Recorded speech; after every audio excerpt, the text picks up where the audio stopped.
characters, right? So we promise you a huge retrospective and historical observations on Deep Space Nine for next year.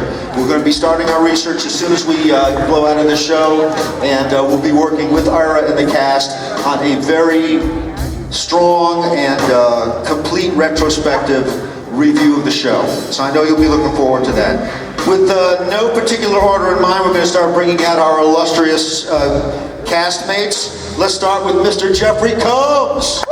Jeffrey! Let's open for Jeff, everybody! Jeff Combs! Next up, the man who ultimately became a Cardassian patriot, if that is possible, is Mr. Casey Biggs. Casey! Case! My case!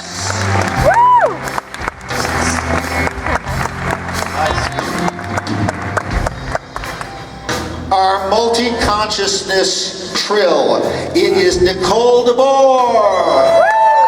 Let's welcome Nicole.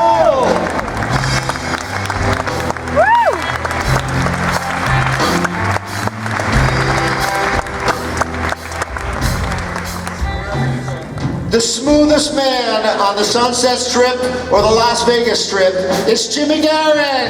Mr. James Darren!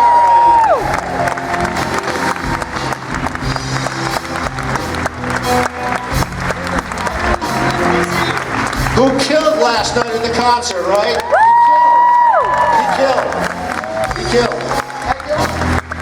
Next up, nefarious on the screen, pussycat in person, Mr. Marc Alaimo. Give it up for Marc.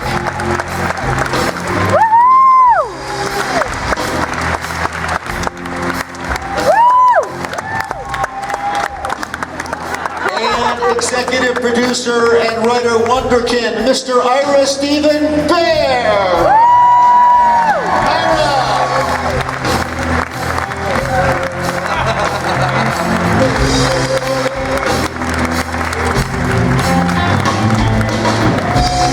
Ladies and gentlemen, let's hear it for your Deep Space Nine crew.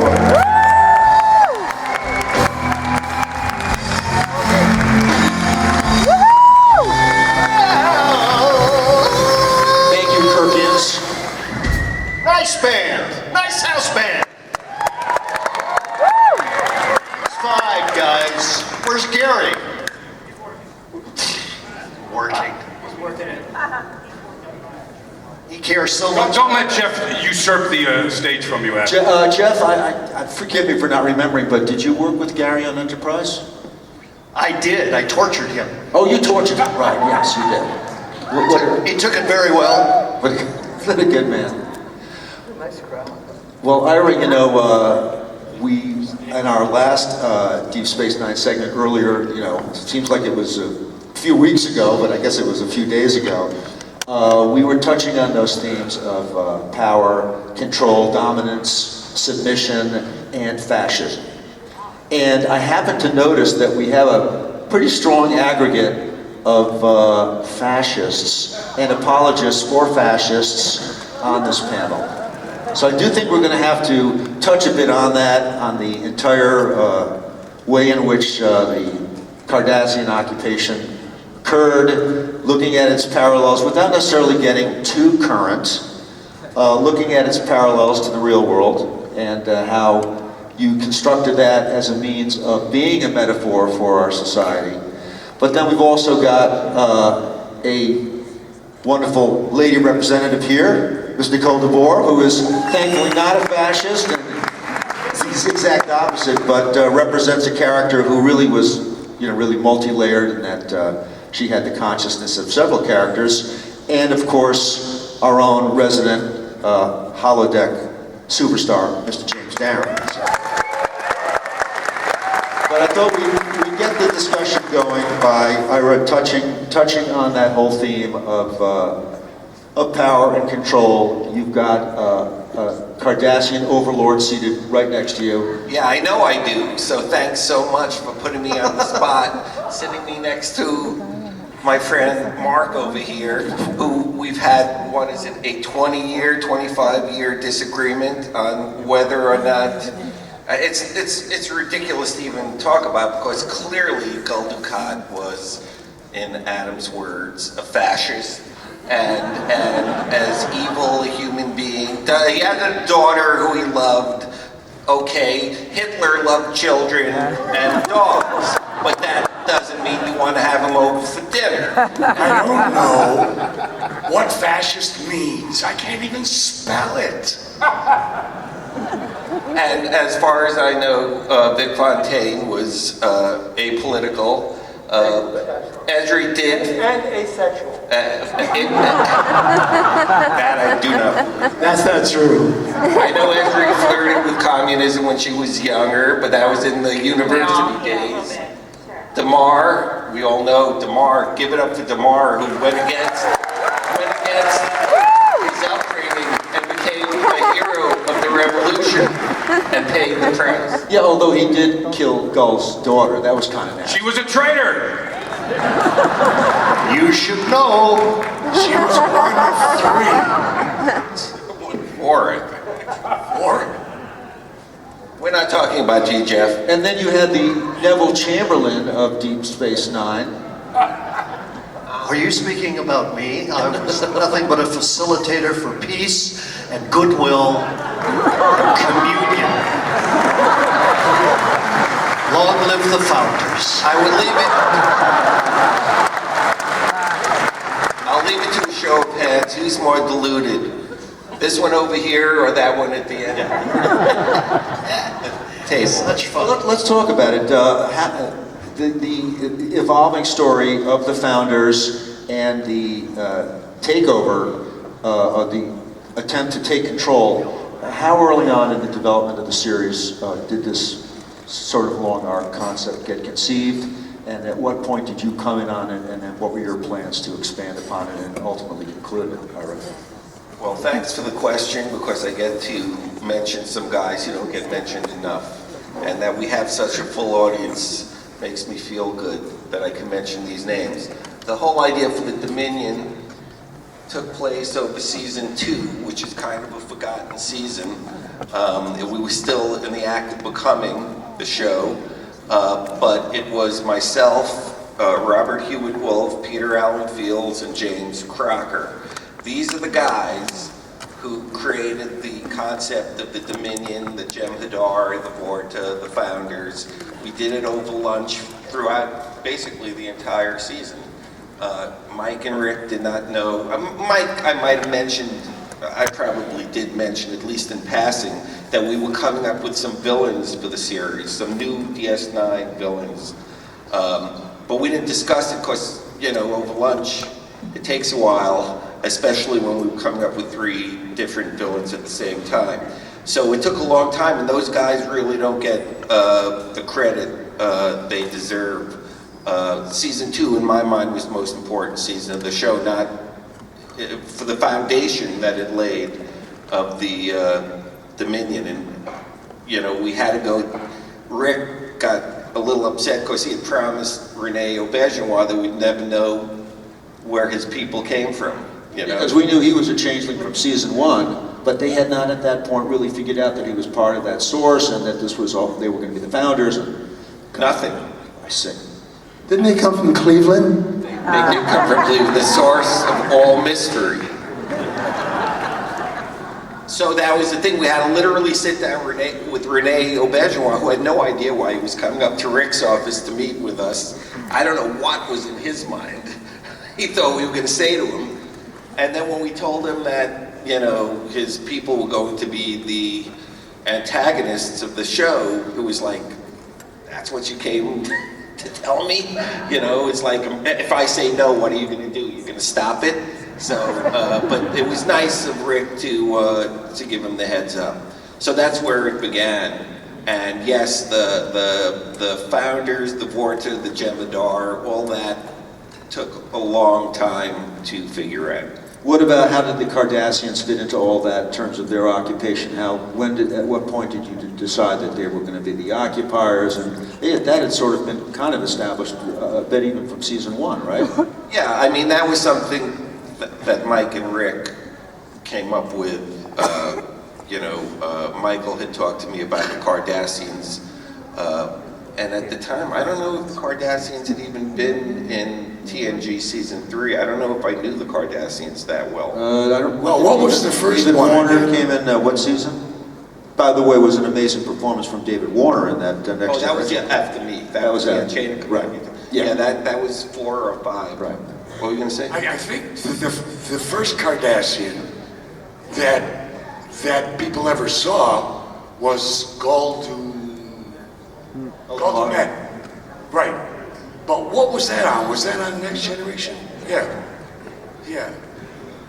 I always thought it would have been nice if it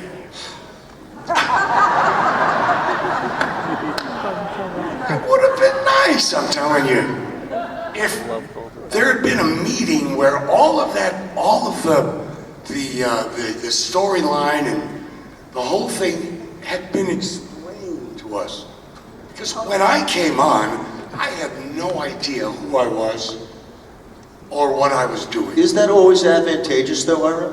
Look, number one, originally, as we've discussed, we weren't even smart enough to cast Marc Alaimo. Originally for the role, it was another actor whose name I don't even remember. He spent one day. He happened to be my best friend. I am aware, but you haven't mentioned his name to me, and you don't have to. Okay. And the first day he was on the view screen, so when you're on a view screen, that actor better be able to sell what he's saying because there's no real interaction. You have to just stare at the camera and do it. And it was not pleasant. See your case? No, it's okay. He'll be right back. It was really not good. And it was like the very beginning of the show and we were already having second thoughts about everything we were doing.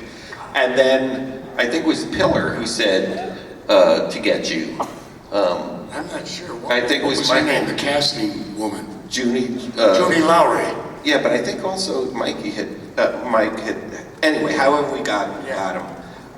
And look, you didn't need to know what the hell was going on because I've said this since the beginning of the goddamn show that you played Gul Dukat like it was Deep Space Nine starring Marc Alaimo as Gul.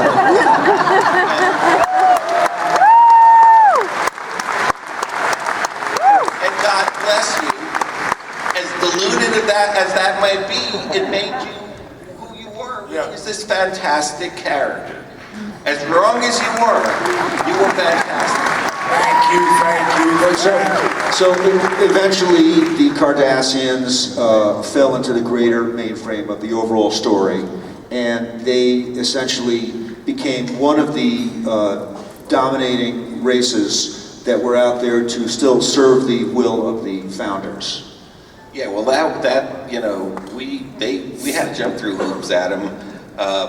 Once the Klingons showed up and Worf showed up, which we were not expecting, we suddenly had to get the Klingons involved. We had to get the Cardassians involved with the Dominion, which we had not been planning on. And it took some thought. We had a whole different season 4 mapped out at the time. But the one thing we always had the horses. We always had the actors. Whatever we came up with, they were able to play, and they played it with complete believability. And go ahead. No, I was just going to say, I don't know about the rest of these guys, but for the first season, anytime I was on probation. Because if you messed up, you were gone the next day. So you had to come out there and really, make your stand, make your presence felt. So go ahead. You were all theater trained actors. Yeah. You were not going to mess up. And these are discussions we have had. I feel like the odd couple right now. Someone play the odd couple. I would like to say though, in terms of like that question about if we had known what we were going to do. Like you say, you had no idea until you sort of saw. I thought I was going to be on for one show, one episode, being his lieutenant. I ended up on for 5 years because they saw something, they kept writing more and writing more and writing more. And just to know, I was in one episode when this lovely weasel right here walked in and said, "Oh, your wife and child were killed." I didn't even know I had a wife and child. I was in bed with another Cardassian woman, for Christ's sake. But it was a fateful day because that was the day I gave up Kanar. Yeah. All right, so let me advance this. So amongst the alien races then that we became familiar with in this continuum were the Vorta. And I found them to be fascinating, and Mr. Jeffrey Combs personified the role. Yes. Thank you. The Vorta. Middle management of the universe. Thank you. Well, of all the characters, the one that changed the most from initial conception to casting, without a doubt, was the Vorta. Really? Jem Hadar, we knew, drug-addicted warriors. You know you're going to get that in some way, shape, or form. And we even knew that they were going to look like rhinoceros-type aliens. So we had all that. But the paradigm, the face of the Vorta for a year talking about them was the actor, see if you know this name, I know everyone up here does, Brian Dennehy. Big, burly guy. Wow. He's going to be like,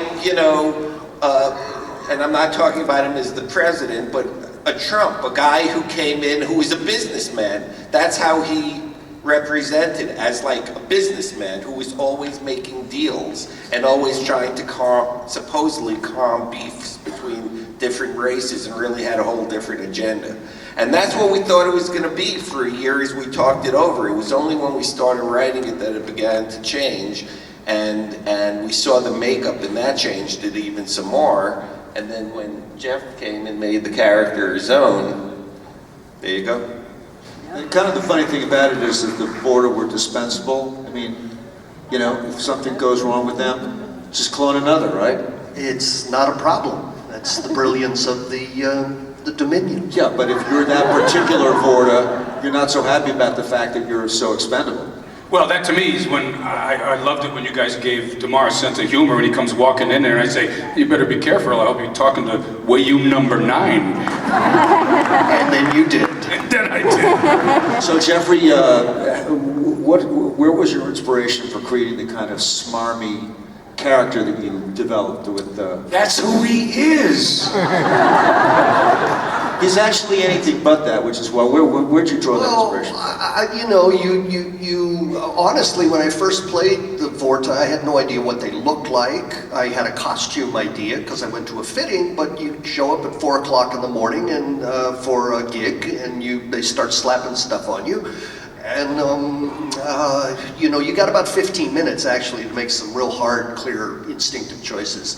After you're in the gear and you're looking in the mirror and you're going, oh, okay.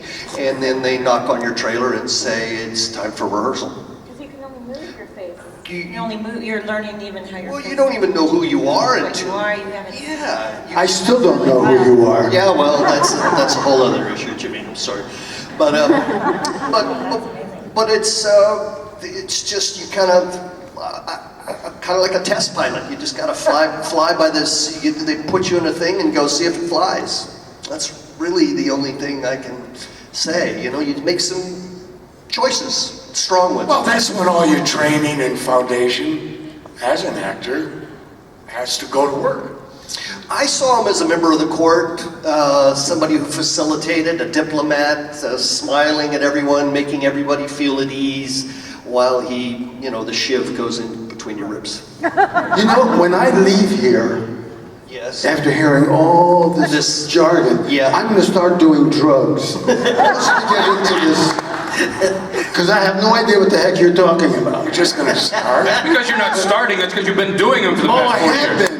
I forgot. You didn't even know that Kim and Khloe Kardashian were on the show, you just said. Yeah, Kim Kardashian. I thought you were talking about Kim So Kardashian. this one gets you into the dealer's room. This one gets you in here. This gets me into the ladies' room. All right, so let's keep moving this along. I love the relationship of Gul Dukat and Damar. They make quite a fitting couple, don't they? I Mark and Casey, you want to elaborate a little bit? Yeah. Well, I'll tell just a quick little story. The first time I got the job, you know, it's an interesting thing, like Jeff says, you have, you know, all of this prosthetics on your face. The cool thing, you know, Marc did, he was so gracious, and so he just came over and said, don't worry, kid, don't worry. Because I said to him, I said, I have no idea who these people are. I said, don't worry about it, kid, I'll show you, it's okay. And he did. You know, he was the epitome of what that race was. And it was just like, all of these people on this stage, I didn't really get to work with these guys too much, but these guys, we were on for 5 years together. It was like walking into a candy shop. I mean, you know, we were talking earlier about in the VIP room about how you have to trust, where you have to trust you look all right. You have to trust you've done enough homework. You have to trust that you've done the research, so you can all be on stage or in front of a camera, and you don't ultimately have to do anything. You just have to look at them and listen and react. And that's what was so wonderful. And Marc and I, you know, you were saying about the arc, Ira, about that. The arc that we had, I mean, come on, for Christ's sake, he was a Cardassian, and by the end he was like this beautiful Bajoran or something. What were you by the end there? You know, you were something by the end, a Parath or something. Yeah, he had an earring, that's all that. I really enjoyed when Casey came on as my lieutenant, because I knew exactly how he was feeling, because he walked into a situation that the rest of us were just getting used to now, and he was brand new. So I was very happy to take him kind of under my wing and say, just relax, pal, it's gonna be all right. Follow my lead and we'll be fine. And I remember once when we were filming, we had some lines, somebody said something, he said something to me, and I slapped him. Didn't I slap you in the face or something? And he was I like, kicked him in the balls, and that was all. That was Avery who slapped you. and he looked at me like, whoa, did you just slap me in the face? But you got a true reaction. So in the process of seeking power, Gul Dukat seeking power, as well as the Kais seeking power, you ultimately had this amazing thing that you did with Louise Fletcher. That was so incredible, right? Remember, I mean, that dalliance that they had, and really Gul's ultimate goal was to seize the power of the Paraths. And I think Gul had felt a bit emasculated by the founders and was seeking his own way of finding ultimate power himself. And he sought that through the Paraths, and in order to do that, he had to manipulate the Kai to get that. And so you had that great arc with Louise. Oh, I loved working with her. She was just amazing. I didn't like the transformation that I went through physically, because To become a Bajoran. To the Bajoran. That was a little jarring for all of us, actually. Yeah, I'm sure it was. It was mostly jarring for me, because I had no idea what it was going to be like. But I always relished being Dukat, because everybody would move out of his way when he walked in. And that was terrific. As the Bajoran, I don't know, he was kind of a wimpy guy. You know, one of the things that we felt good about was, even at the end of the show, we were still screwing the fans around and the actors, and where we were going, we were still able to surprise you all. And two things were in play. One was that Louise, who was, you know, Kai Wynn was a fantastic character, but for 5-6 years, you know, she existed alone. And her scenes, you know, she had that brief little period with Frank Langella that was great. But short of that, she always existed alone. She had no one.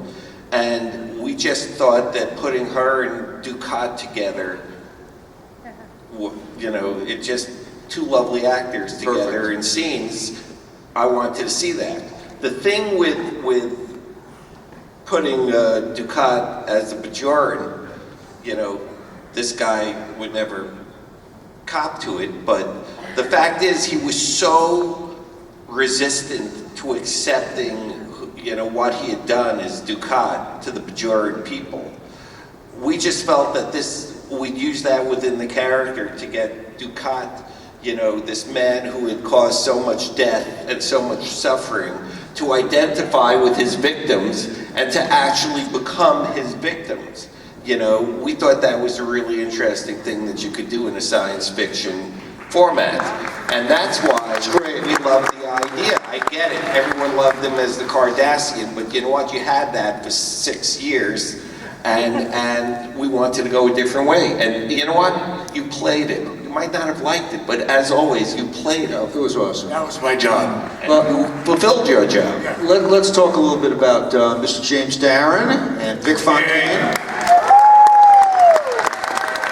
James, you sort of already have an extremely cool pedigree behind you, and it's sort of like, I think they were definitely trying to capitalize on that cachet that you already have, that currency. Well, when I first walked into this situation, I felt like I was at Barnum and Bailey circus with a trapeze act, you know, with all these people in these outfits.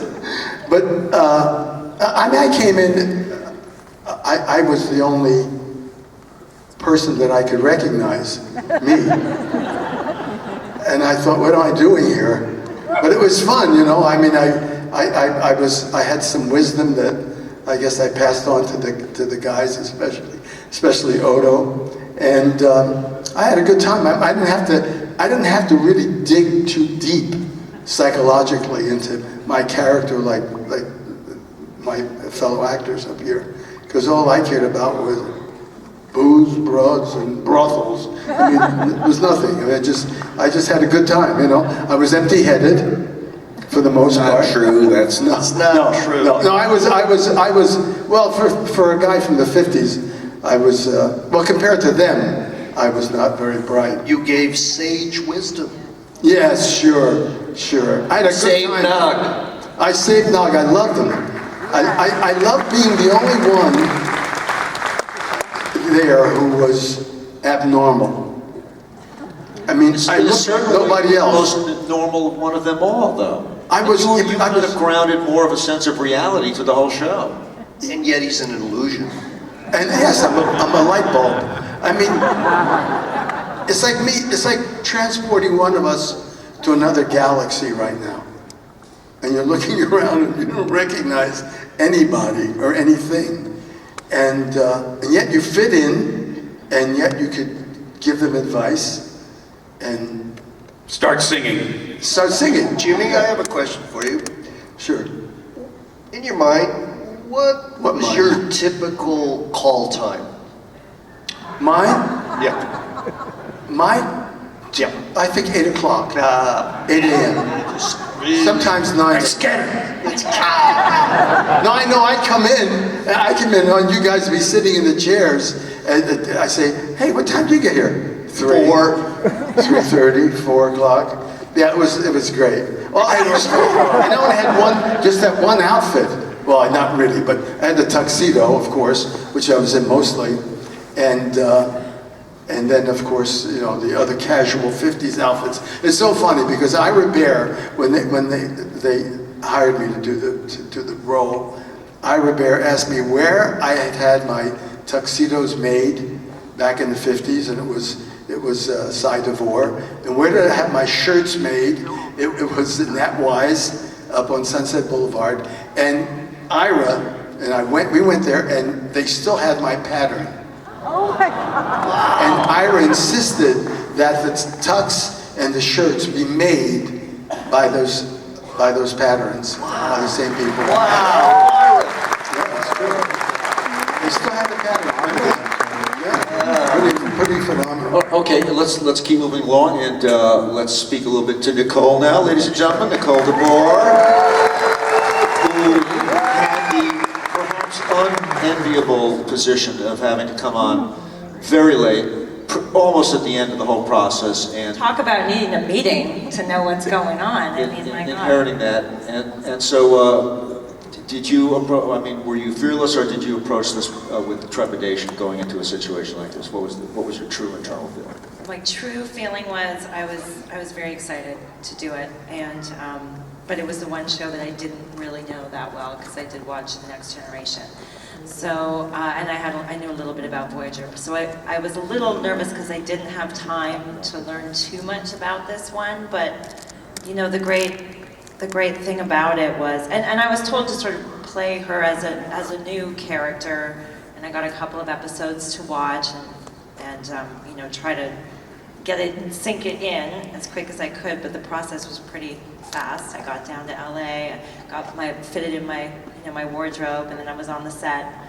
And, but yeah, that's interesting when you're talking about each of you, you know, earlier, getting in there and not knowing what was gonna happen, but the way you, and then I got to come on where it was more well-oiled machine, but still everybody had done, I was coming in there, I was with Garrick all of a sudden, and I really didn't know much about Garrick, you know, but of course I'm with all these amazing, veteran, wonderful theater actors, so it was easy for me to come in as Nicole Boer and meet each actor scene by scene, just like Esri came in and said, hey, it's me Dax, but it's a new version. And it was a lovely way to do it, because I would get a scene with Quark, I would get a scene, you know, with Sid, with Bashir, with Worf, and so on and so on. So it all just worked somehow. I have to confess to having a little bit of hostility towards your character. Right, I know. You know, it's just like, I love Worf, and he was so happy with Jadzia, and then you come along and you're cool as a cucumber. Yeah. I mean, I understand why. I'm just saying that I felt for Worf, and, you know, I hope maybe, you know, that Jadzia part of your personality would come out, and the two of you would get back together, you know. So I guess that was Ira's intention all along. You know, yeah. I thought Nikki had the toughest job in 7 years on the show. I really did. And she pulled it off. You looked better. You know, I don't want to get into the whole losing Jadzia, but none of us want to lose Jadzia. We don't want Terry to go, and when she went, it was a shock, and we really had to regroup and figure out what to do. And when we decided to stay with the Dax character, we had to figure out a way to make it work. And, you know, Pillar, Michael, you know, once we had Esri up and running, he came to me and he said he thought it was the smartest thing we ever did by making her, you know, not having studied to become a joint trill. He loved it. He thought that was a really smart way to go. And we threw her into the deep water big time because we had to justify the character in year 7. As we're bringing in a new regular character, it's unheard of. And we threw everything we could possibly throw at you, and you played it, and you played it differently, but there was still continuity there. And finally, you know, we found someone who Julian could finally, you know, it took 7 years to get that guy sorted out. Worked out in the end. Yeah, so I think it was, you know, I don't think she gets enough credit for what she brought to the table. All right, we're going to go to... It's a thrill. I just wanted to say I did wonder why this one, I was like, what's the deal with this guy? He's playing like all these parts. I remember thinking that. Why is this guy showing up? Yeah, well, I You were wonder that. brunch, and then the next day I was like, wait, well, you're a different character Yes. now. I remember thinking that, going, wow. You're not the that's only pretty one who's impressive. confused about that. Yeah. Just one quick thing, when Jeff was doing the 4400 on USA, Jeff Wachtel, who was the head of the USA Network, when I told them that I wanted Jeff in that role, and they knew about Star Trek and all that, he referred to Jeff as someone who saved my life in Vietnam. That's the only thing he could figure out, that I had you everywhere. Why I was there? Because and I owed you so big, you must have saved my life jumped somewhere in along front of the you line. like Secret Service and took the hit? Yeah, okay. Well, bless him for thinking that, because No, you bless Ira for giving you jobs. all the that's time. what I'm gonna say. All right. Deepest gratitude, Ira. You We're- pulled me out of obscurity. We're getting real tight here. We're going to go to audience questions. Just for me to put a cap on this, we didn't have enough time for this segment, But you guys are awesome, and I also want to say next year being the 25th anniversary,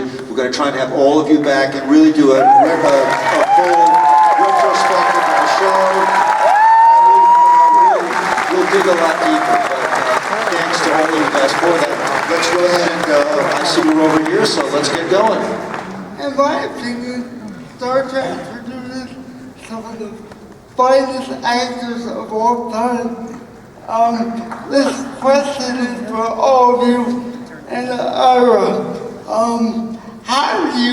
What are your triggers to access different emotions in the scene that you need? And Ira, when you were producing and directing, how did you get them to access the emotions that you needed for that particular scene? Thank you very much. Thank you. Thank you very much. All I'll say, and then I'll turn it over to these guys. When we hired the people we hired, we had total faith in them, you know, to do the job. And we all knew, all the writers knew whatever we wrote for them, whether they understood it, whether they agreed with it, whether they liked it, did not matter. When it came to being on the stage, they would pull it off beautifully. So we wrote anything for them, and we always knew they would be able to access those emotions. How they did it, they need to tell you. You know, I believe, for me anyway, that the writing, your writing, Ira, created my character, and man, all I had to do was say the words. I mean, he was so vivid in my head. When I read it, I fell in love with the character, and he became such a part of me. But without the writing, there is nothing, absolutely nothing. And I think Jimmy has hit it right on the head.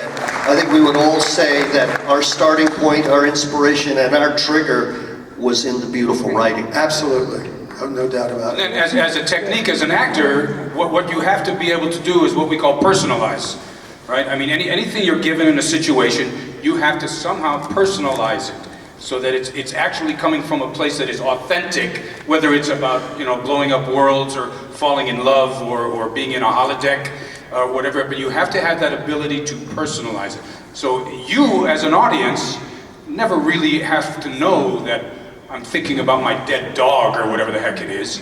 But the fact is, if it needs something like that, you have to have what I call a Pandora's box of ability that you can call on. One thing, early on, a little quick story, but the first time Ducat's daughter was on, I'm sitting there thinking, oh man, here's a great opportunity. They're going to have Tamar fall in love with the daughter, blah, blah, blah. So I'm sort of like playing a little flirty thing, and then I realize, oh, no, I'm going to kill her. She's gone. Don't start. They're giving her to Garrick. Go ahead. But it's about personalizing, is what I have to say. Anybody else? Okay? Writing. Next, let's go to the next. Good question, thank you. Thank you. Yeah. Okay. So you've all said quite a bit about how early on especially you didn't fully know where your character was going or where the show was going. And I just wanted to say that I think that Gul Dukat is the best villain in Star Trek, in my opinion. And part of that I think is because the audience, we didn't know where he was going either. We didn't know the core of who he was. You know, he loves his daughter so much. Oh, he's got this cult. He's doing these atrocities. He has this weird relationship with Kira. And I always felt it was kind of analogous in some ways to, you know, Severus Snape in Harry Potter, that, you know, the fans loved him because they didn't know the core of who he was. And I remember reading that J.K. Rowling actually told Alan Rickman very early on exactly who this character was. And nobody else in the world knew where he was going to end up, but she thought he had to know this in order to play that role. So my question, Ira, at what point did you know who Dukat truly is? And at some point, was that necessary for you to convey that to Marc? I mean, not knowing exactly where everything was going, but was there a point in the, maybe later in the series? Well, like I said, we hired these people not to sit around and discuss their character. We hired them to take the scripts and make them come alive, and we knew they could, and they did. If you want the truth, here's a little bit of truth. You know, we spent, I would say, give or take half the series, humanizing or finding the humanity in Gul Dukat. And that was important because we didn't want him to be a one-dimensional villain, and he would have been after me with a meat cleaver if we had done that. So it was important to make him fully dimensional human being. And then I started to read a lot of the chat room discussions, and I realized that people were really getting enamored with Gul Dukat. And I started to feel bad because I felt like we had gone too far and we had lost the thread a little bit. We had been so focused on making him understandable that we lost the actions that he had done and he had ordered done. And I felt it was important to get back to the evil that was at the core of the character, because whether someone is evil or not in their heads, it's their actions that count in life. And his actions were responsible for the death of lots and lots of people. And yes, he did it for the honor of Cardassian. They needed the minerals and all that stuff. He had his reasons. Every man has his reasons. It's the saddest thing in life, said Renoir in Rules of the Game, and it's true. We all have our reasons. But what you do is who you are, and what he did was very, very bad. And we can't forget that. And he got what was coming to him. Okay, last question, please. Last question. Now, when you found out after the first couple seasons that the Cardassians needed help carrying the series, and you brought the Klingons in, when you, because the Klingons have a good backstory here, where did you research to get the great episodes that showed the background and the life of the Klingon Empire and the way they did things? Because some of the episodes they had were just phenomenal. Well, I thought the Klingons were pretty good on TNG. I will say this, and we have it in an interview. Michael Dorn did say in one of the interviews we did here in Vegas back a few years ago that the best material Worf ever got was on Deep Space Nine, because we were able to build on what had happened before. And because of Jadzia, because of Terry and their relationship, we got to explore the character. When they said we had to bring the Klingons on, no one was happy. You know, we were doing our thing and Klingons were another thing. But we knew it was going to happen, and we knew it was going to be good for the show. You know, it would take some getting used to, but it would be good for the show. And putting the Klingons and the Cardassians, you know, together, I thought was really good for the series. Plus, it brought us Marc, the greatest Klingon of them all. Had a good background showing the actual background of the Klingon Empire. So did you research that out with other people that had dealt with the Klingons? Well, you know, I mean, Ron Moore obviously was the point man with the Klingons, but at that point we were like a writing staff with one mind. So we all just, you know, all we did was play off of what had come before us, you know, what TNG had managed to do with them, and just take it farther. And because we had someone like Marc, it just gave us different ways to view relationships and politics in the Empire. I just want to say one thing before we wrap up here. You're getting ready to wrap, are you? You know, you're all sitting here applauding us, making us feel wonderful. There's only one reason that we're all here, all of us, is because of you. You made all of it happen. That's the reason we're here today. And on that note, ladies and gentlemen, let's please thank our illustrious panel.